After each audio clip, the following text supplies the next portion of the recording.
maxay yihiin beddelkeeda wax lagu beddeli lahaa oo dabiiciya oo aad u fiican haweenkaad odhan lahayd ha isticmaalaan wallaahi walaal waxaan odhan lahaa qofkii horta awoodi karaya skincare waxaa jira original ee qofkii awoodi karaya ha isticmaalo kii aan awoodi karaynin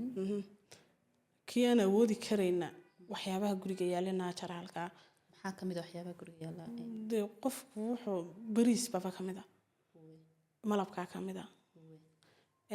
caanaha iyo timirta kamid ah waxyaabaha dee caadiga guriyaha laga helo 80% ayaa kamid ah hana hadaynu intaa kaga imiro dawooyinkii haniya jacaylka horta jacaylku hadba qof sida uu yaqaana jacaylka horta anu waxaan ka odhan lahaa horta jacaylku waa wax jira bini'aadankuna dee jacaylka sifo laba qof oo malamaanun bay moodayaan jacaylka sifo kaleba waa maaragtay jacaylku waa u jiraa talamaanuhu horta 100% dee qofka jeclaato adoon dhanka xun ka eegay anu waxaan odhan lahaa jacaylku waan ka dambeeya u jiraa waxdaada in xaq lacagta xaq jacaylkaana damaya waa isku kaymidun anigu horta lacagna lama diide waxaan odhan lahaa jacaylka iyo lacagtu waa kala maarmaan waa labada luuqadaynu haween ahaan isticmaalno waa sax inta aanad shaqada tegin ama aanad yacni shaqooyinkaaga ku dhex jirin waxyaabaha ugu badan aad xiisaysaa muxuu yahay qabataa hana ahaan shakhsiyan walaal hibaaqay shakhsiyan anu waxyaabaha macnihii faafaraydkayga ah marka laga yimaado shaqada ama dee maaragta waxyaabaha kale aniga ii khaaska ah waxaa kamid a waan iska cibaadaystaa inta badan hana waxaad tahay dadka aadka u dalxiisa sax maadaamood qof dalxiis badan tahay ma jiraa wax caqabadoo inta aad safarada ku jirtay aad kala kulantay ama wax kaa yaabiyey walaal hibaaqay wallaahi intaan safrayay walaal mooy wax caqabada ma arag dad igu kala duwan baan arkay bulsho kala duwan baan arkay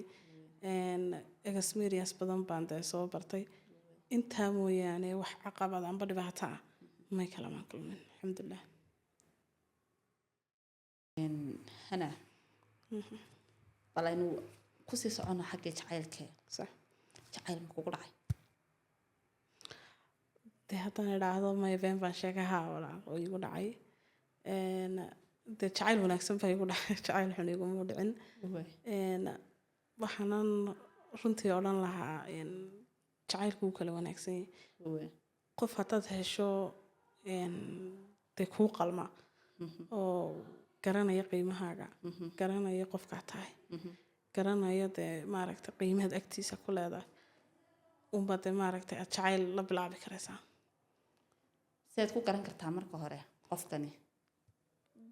horta walaal dee dadku way kala duwan yihiin qofkan isagaa isku kaa sheegay marka hore yacnihii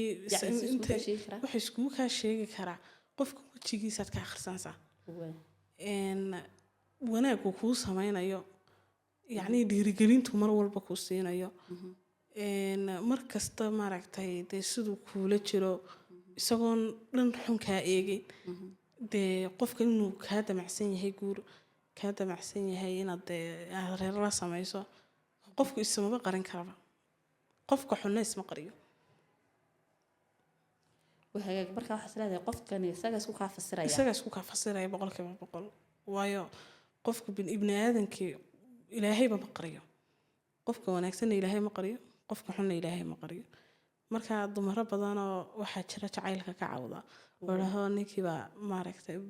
been noo sheegay nakhiyaameeyay marka way jiraan walaal rag xun hablaha midoo kale aad ka dhawaajisay ee khiyaamada ka sheekeeya waxa tala siinaysaa adigu hablaha wax khiyaameeyo mise hablahan kulli damage ba gaaray hablahan oo dhan khiyaameeyay anigu waxaan tala siinay qoftee ku dooran karaan horta walaal hablahaas waxaan odhan lahaa horta dumarow haysniya jabinina idinku allahumma salli calaa maxamed idinku isdhiiri geliya wax barta shaqaysta dee gabadh maanta isku filan markaad noqoto shaqaysanaysa waxbaba aan ka dhinnayn kii ku jeclaanana arag maanta dee wax wanaagsan kuula yimaada kii kalena waxbaba dee maaragtay ha sii dabagelin forget halkaa ka bilow noloshaada mar walba si kasii anbaqaad marka anigu waxaan odhan lahaa hablaha Soomaaliyeed waxaad noqotaan strong woman يعني ha shaqaystaan waxa bartaan dumarkeena boqolkiiba boqol dumarka qalbiga laga jabiyo horta dee iskuma jiraanbe haddii gabadhu wax barato wax fahansan tahay maybe inaanay qalbigeegu ninkaasi raacraacin marka anigu waxaan kula talin lahaa adkaysi badan ayaa nolosha lagaga gudbaa iyo inay gabadhu shaqaysato isku filnaansho markaad gaadho wax kaa qabiyaa ma jirto laakiin maalinta aanad isku filayn waa kulli waxbaa iska muuqda oo dhibaatooyin badan baa kula soo darsaya qofkaad islaain nolosha la wadaag dee maaragtay dee ayaa damage ku gaarsiiyey laakiin haddaad hore usii socoto oodan noloshaada ka dhigto uun dee dariiqa cusub maalinba dariiqa cusub inaanad isisii raacraacin baa laga yaabaa hana dadka dawooyinka kimikada isticmaalaa haddii ay يعني عاد كلا دامج في جالسين ساباتين ما حيكون بدلي كران هالكاسي waxa lagu bedeli karaa walaal wax natural qofku waxyaabaha guriga yaala ay kamid yihiin bariiska malabka timirta caanaha kafeega waxyaabaha guriga laga heli karayo qofkan dee awoodin uu iska isticmaali karayaa wajigiisina waxba uma geysanayo maqaarkii qofkana wuu ilaalinayaa bilicdaada iyo quruxdaadina uu soo saaraya waxa qofkii hore dawoo isticmaalo wajigiisa oo kale damage gaadhay maxaa laga hortagi karaa inuu wajigii nuurkiisa dib ugu soo noqdo walaal waxa laga hortagi karaa horta day waxay qaadanaysaa moogta step by step xanuunku soo waxa la caafimaadku uu soo luudaa xanuunka laakiin uu soo degdegaa marka